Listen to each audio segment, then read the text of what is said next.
So in this question, you're asked to find limit x tends to 0 tan pi by 4 plus x whole power 1 by x.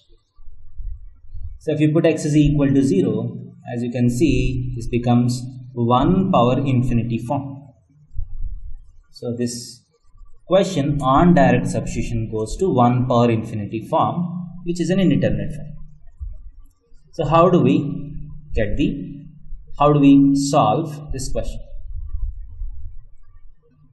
So this question is of the form limit x tends to a fx power g of x, and you're getting 1 power infinity form, right? So from the formula you can write it as e power limit x tends to a g of x times f of x minus 1. So we have this formula.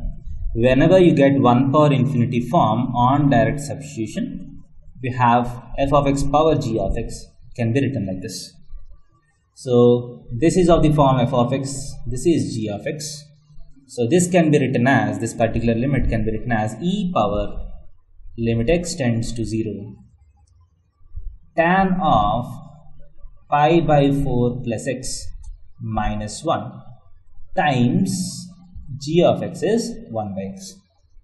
So if you can find this limit and raise it to the power e, that will be the answer to this question. So let us try to find this limit.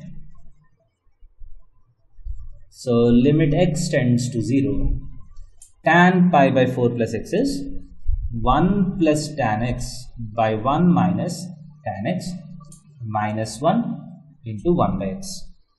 If you take the LCM, you get limit x tends to 0 1 plus tan x minus 1 plus tan x is 2 tan x by 1 minus tan x times x.